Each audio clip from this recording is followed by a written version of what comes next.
What's happening, guys? This is Mike at Mike's Little Dragon Channel, and tonight I thought I would do something I haven't done in quite a while. I've got a old issue of Wizard right here, and I thought it'd be kind of fun to crack it open, thumb through it, take a look at some of the things that were going on in January of 1992, which is almost 35 years ago at this point. For those of you who are not familiar, Wizard was a very popular, especially with my age group at the time, younger fans. Wizard was very popular with us. They called themselves the Guide to Comics. They had interviews with creators, they had price guides, they had, articles about storylines that were coming out, they had, industry forecasts. They talked a little bit about possible movies that were coming out, talked a little bit about action figures. And what really made Wizard kind of stand above the rest of the other comic book magazines at the time, not that there was a bunch of them, there was a few, but Wizard was, for lack of a better term, it was very juvenile magazine. It was very tongue in cheek. So if you were someone who was in that age graphic of, being a teenager to someone in their early 20s, it was definitely the magazine that you picked up. It had a lot of, like I said, crude type jokes, Beavis and Butthead type jokes, But I figured I would go ahead and open this one up. I found this one out of the dollar box. You can see it's kind of been beat up. And I picked it up for the sole purpose of, doing this little video for it. January 1992, you can tell this has been a long time ago because they've got Silver Surfer being on the cover of a magazine, which is almost unprecedented. There, only in the early 90s would you have the Silver Surfer being popular enough to get put onto on the cover of a magazine. And part of that was due to Ron Lim. He was a very popular artist at the time. He was very much associated with the Silver Surfer, with the cosmic side of Marvel. He was a penciler on the Jim Starlin Infinity Gauntlet.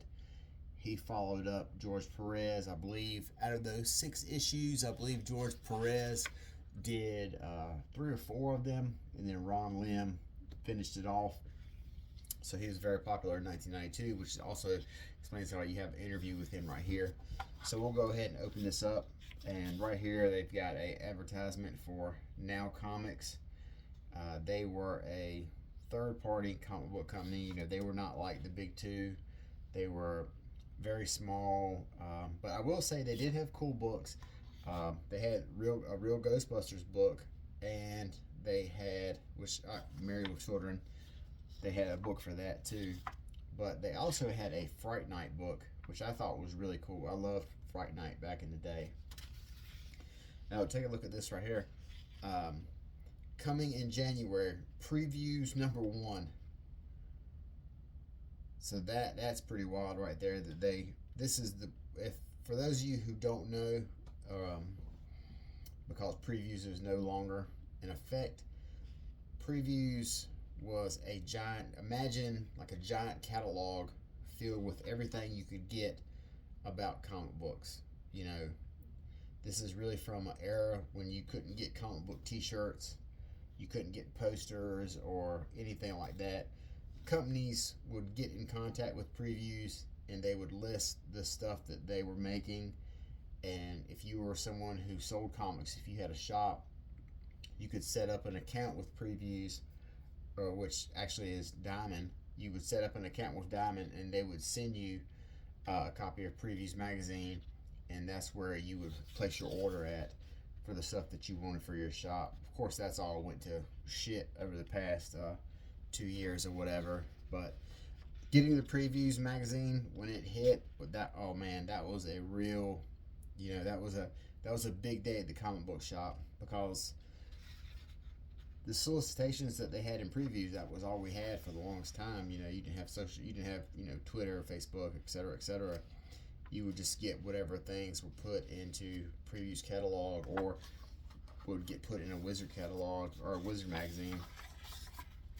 So now we've got the contents right here. This lists all the different features that they have. So like I said, the thing that set Wizard apart from other stuff is, you know, they had sections like this, toying around, where they looked at toys, they looked at video games, cards. They gave you speculation on books, you know, what books might be hot, which you know, which is a big crock. They would just talk about those books which would be hot, what they thought would be hot. There was never any, you know, science behind any of it other than just random guessing. So this guy here, Jared Shamus, he was the guy that got it started, that got it published. His picture with him, with Todd Father and Rob, Uncle Rob, as I like to say. So we have the first article here is a kind of brief history of the Silver Surfer, which his story is basically, if you don't know, he was a guy that lived on this planet in outer space, and Galactus came to eat his planet, and he told Galactus, he said, "Take me, spare my planet, and I'll serve you." And Galactus basically just said, "Sure, no problem." So this guy here, whose real name is Norrin Rand, he sacrificed himself, or Norrin Rad, I'm sorry, not Rand. He's basically offered himself up, and Galactus took him to be his herald, his scout, so to speak, in exchange for his planet being spared. So now you got the interview here with Ron Lim. So this really tells you right here, this really tells you a lot about the era that they are interviewing, not the writer of Silver Surfer or the writer of Infinity Gauntlet. They are talking with the guy who draws Infinity Gauntlet and Silver Surfer. So at the time, in the early 90s, the artists were really, you know, for lack of a better term, they were rock stars. You know, the artists on comic books, they were the how's that phrase go? The straw that stirred the drink. So that's why you see right here at the very front of this magazine an article with Ron Lim, who was a big young and upcomer at the time. He still does work in comics. I don't think he does anything monthly. I think he mainly will do like a cover or miniseries or something like that now for Marvel. I don't think, I'm trying to remember if he went to Image, because a lot of the big time artists did go to Image.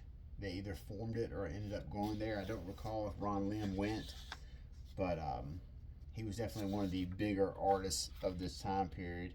But he was a guy who kind of, you know, he didn't go to the next level like a Todd McFarlane or a, you know, Silvestri or Liefeld did. But he's still out there cranking out work, so shout out to him. So next thing we have is an interview here with Peter David. Peter David, of course, is a writer's writer. You know, he wrote, he was on the Incredible Hulk for 6 years, I believe. 6 years, something like that. Then went over to do X Factor. He's wrote pretty much everything. He wrote Aquaman for quite a bit. You know, a couple of indie books too. He worked on Supergirl for quite a while. So he's a very accomplished writer. He's no longer with us. He passed away, I believe 2 years ago or something like that. And you know, he is definitely someone who whose voice in the comic book marketplace is missed.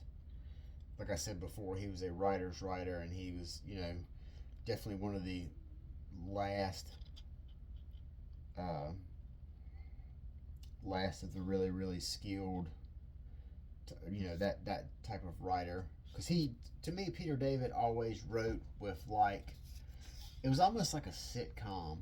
You had a pretty big cast. There was always measures of levity in it. Um, Lots of pop culture references. So it was very much like if you watched Friends or not as over the top as The Simpsons or anything like that, but just shows like if you saw a 30-minute sitcom in the 80s, or that was what a Peter David style of writing was like, and he was very opinionated, and he really was not afraid to let people know his feelings. He had a feud with Erik Larson um, that went on for quite a while.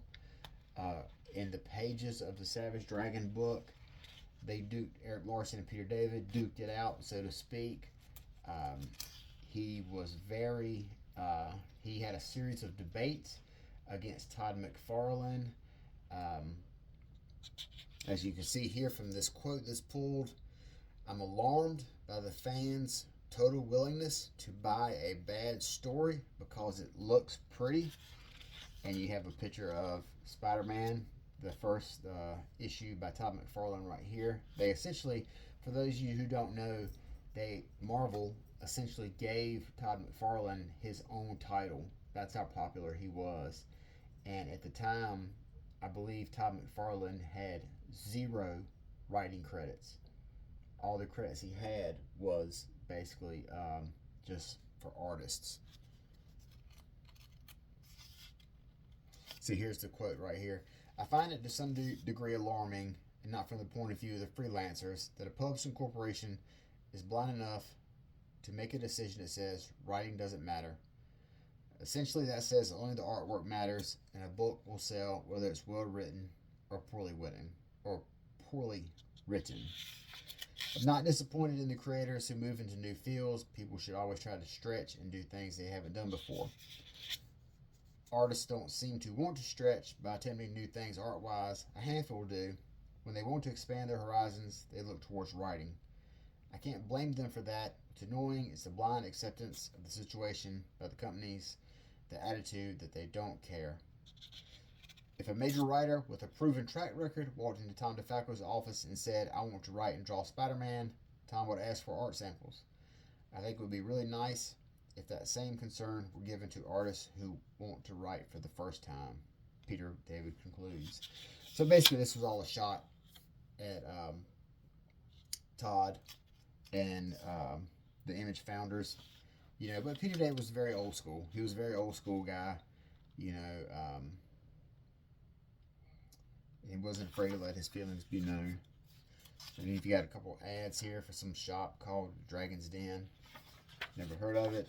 Now this is the section where they had a little bit about speculation for movies and TV shows that were coming out that are related to comics. This one is about a Star Trek movie, and you got a picture of Worf right here, whose birthday was just yesterday.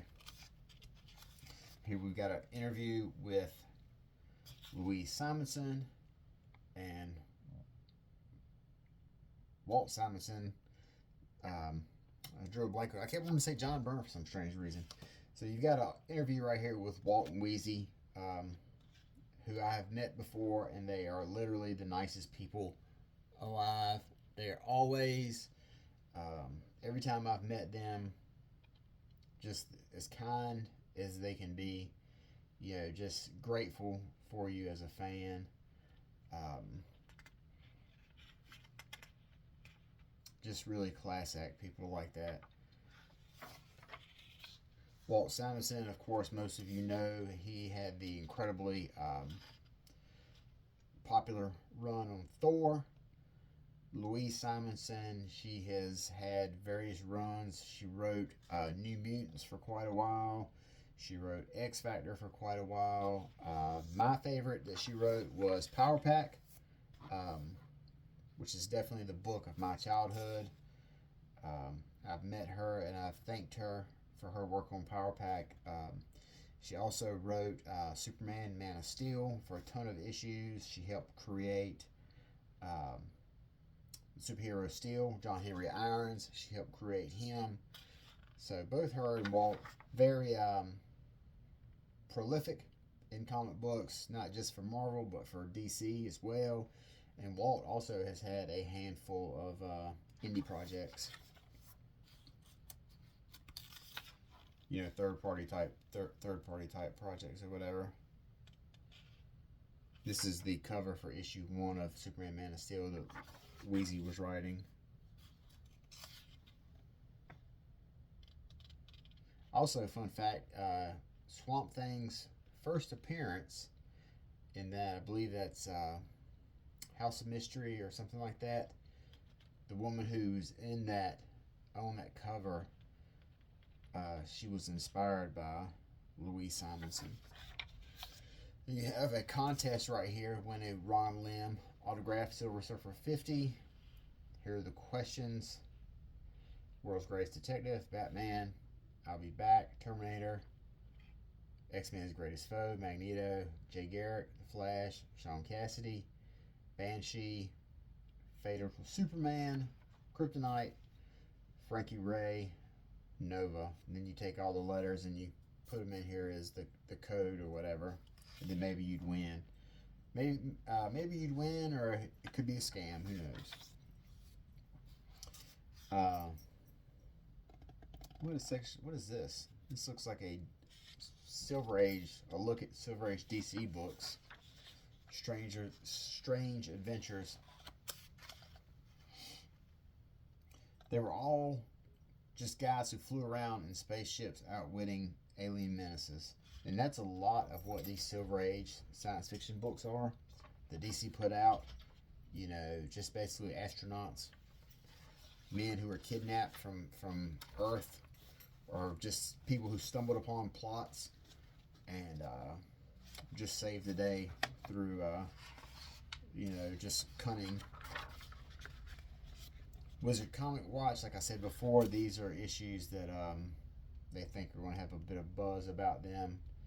Fantastic Four number 67, the first appearance of Adam Warlock, who's referred to at the time as him. Star Wars 107, I believe this is the last issue of the first Star Wars. This is the last issue of the first volume of Star Wars that Marvel had, and its breakout. The reason they think it's going to be a breakout is it's Whilce Portacio's first work for Marvel. What a strange thing to try and hang your hat on. Now, this is the grading your comic section. So, if you were someone who had a bunch of comics and you weren't sure how to grade them, you could go by this chart right here. Look for indications of wear and tear, what they have, try to match it up to yours, and then you would say, hey, my book is a very fine, my book is a VG, my book is a fucking rag, you know. You got a poster right here. Each issue of Wizard had a poster. Now this is the very first issue of Wizard right here, and it has got a Todd McFarlane cover, and I have seen this at cons for like hundreds of dollars, which is just insane to me.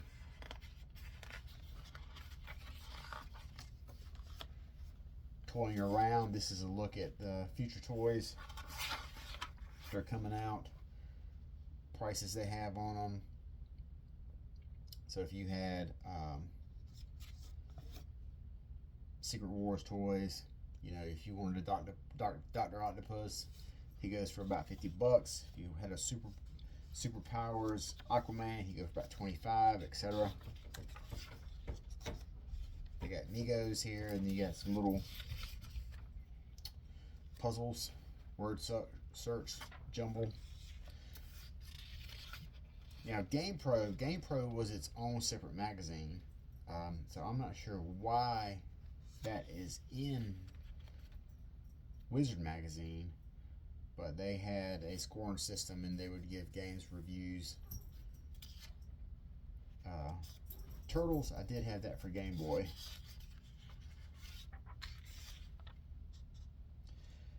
Now, what is this? How well do you remember covers? Here's your chance to find out.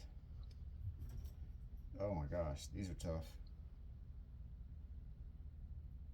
I don't know if I know any of these off the top of my head. Then here's their advertisement for the New York Comic Con. Then we've got a trivia section here. Substance Cyclops, let's see what I get. The Substance Cyclops visor is made out of ruby quartz. Sandman's son's name is, I'm going to go with Orpheus. Slade Wilson is Deathstroke. Which movie hasn't been the basis for a comic book? Big Trouble in Little China. Doc Savage is the Man of Bronze. Who Killed the Comedian? Ozymandias. The question is a DC character, and the answer is.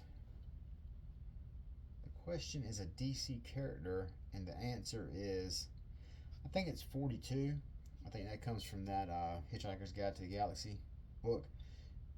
The Mutant Wolverine is Harry, and the Mutant Logan is Wolverine and Harry, so he's A and C. Who's Scarlet Witch's father? As of when this came out, it was Magneto. Planet Adam Strange found himself. He was on Rann. Quicksilver has never been a part of which group? X-Men. X-Men at this time. Name of the Watcher on Earth's moon is Utah. Lobo has space dolphins. Mr. Nebula likes to...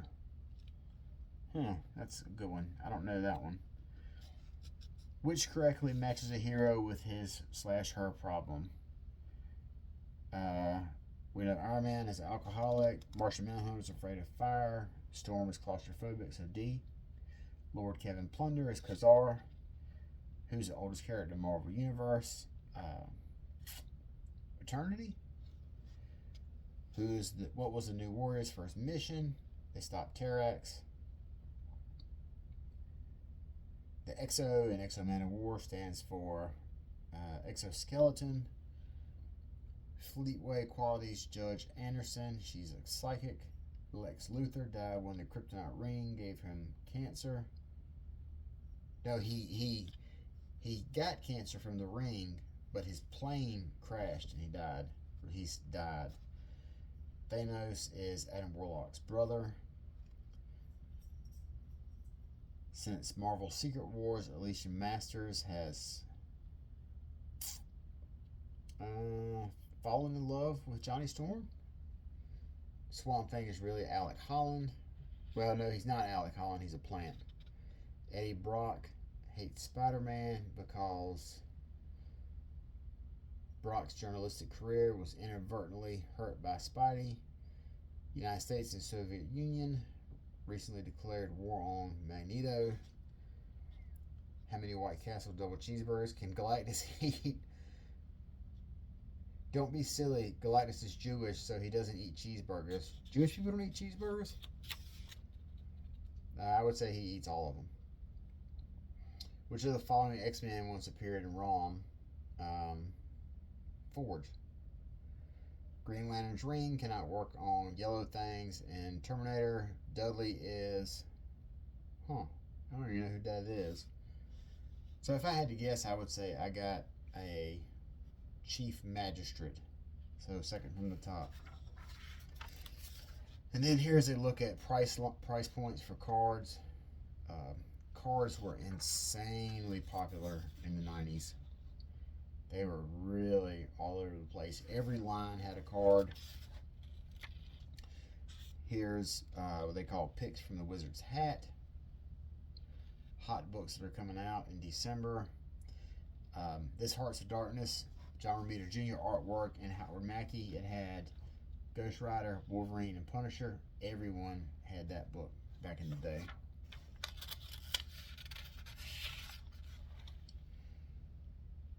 Star Wars Dark Empire.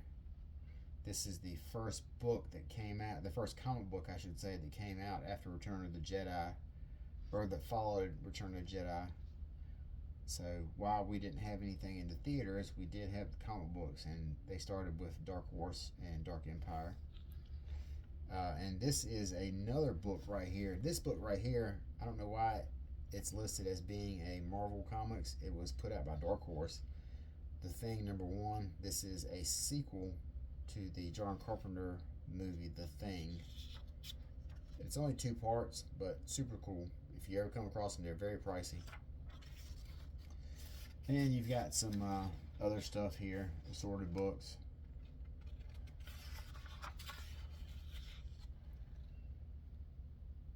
Oh, here's all those answers. Oh yeah, absolutely. I wouldn't have got any of those.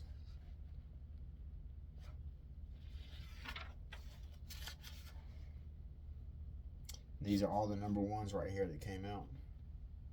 Doesn't seem like very much.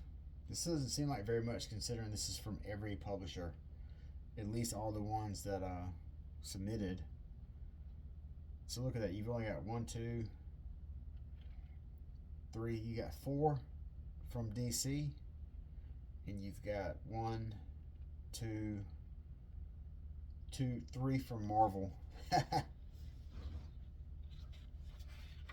If this is what we used to do back in the day, if you wanted to buy some anime through the mail, you would send this guy right here, $29.99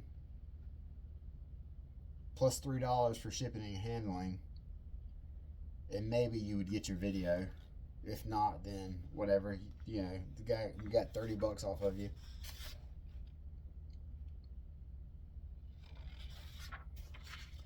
Here's the market watch. You see Marvel has 52%. DC is at a smaller 29-30%. As expected, Marvel X books are still on top of the industry. It would appear Jim Lee is to the X-Men, is what McFarlane was to Spider-Man. Prices continue to skyrocket on Lee's early work on Uncanny, yet his earlier work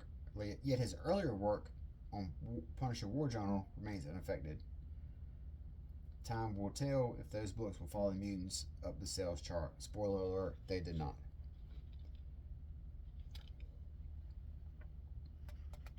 The big crossover for this winter is Marvel's Galactic Storm, which will feature the gigantic Kree Shi'ar Skrull War and crosses over into the Avengers and Avengers-related titles. Look for huge sales on the storyline, but don't expect too much on the price charts. For the Avengers to really get hot, they're going to need a lot more than just an intergalactic war.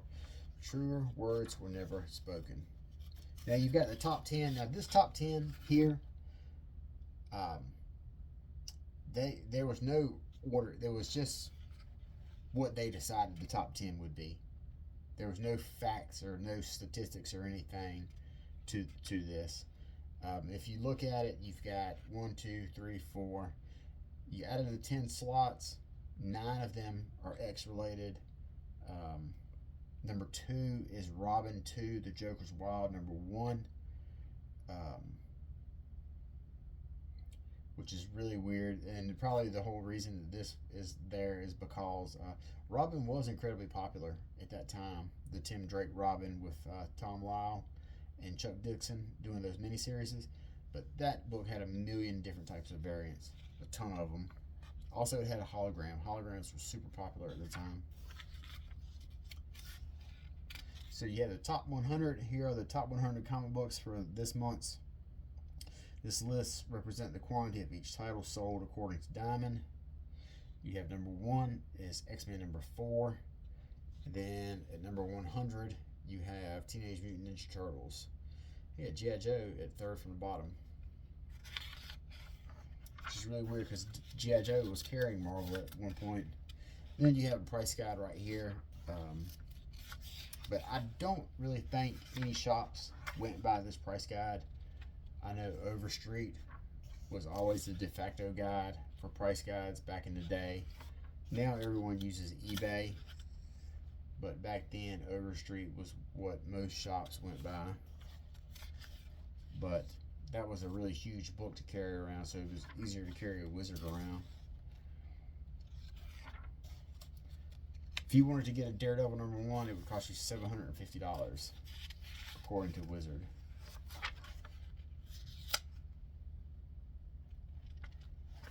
So it's always fun to look at these and look at what the prices was back then. Fantastic Four #1, $5,200. And these were all raw books. This is before slab stuff, obviously. If you want to get a Flash 123, First Earth 2, that was $330. That's the first Key book I ever bought. Green Lantern #1 was $1,000. You get a honeymoon. You get a copy of the Honeymooners right here for $3. It's a steal.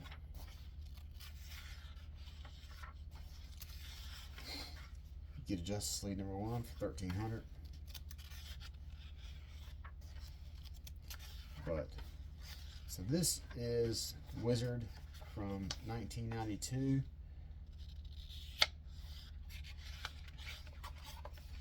Took a trip in the Wayback Machine to those ancient days, the go-go 90s. Uncanny X-Men #1 would set you back $1,800.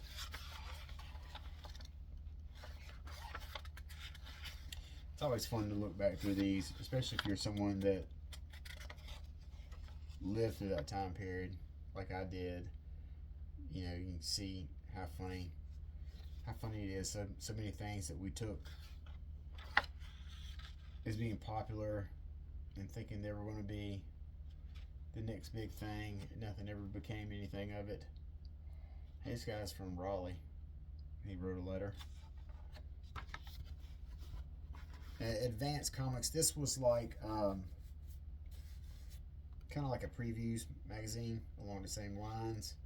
This catalog offers over 2,000 items for shipping in January. So you had previews and you had Advance. So previews actually had competition. What Advance folded not terribly long after it launched, so nothing, you know. While previews did have competition, it didn't last for long. But that is Wizard #5. So that has been a really fun time looking back at everything. For a lot of you readers right here, this is, you know, will probably really blow a lot of y'all away, because now everything we have is online. So, you know, and of course the comic book industry right now in the landscape is so vastly different than it was in the 90s. But, you know, that's how it was. So until next time, I will talk to you guys later. Have a good night. Bye-bye.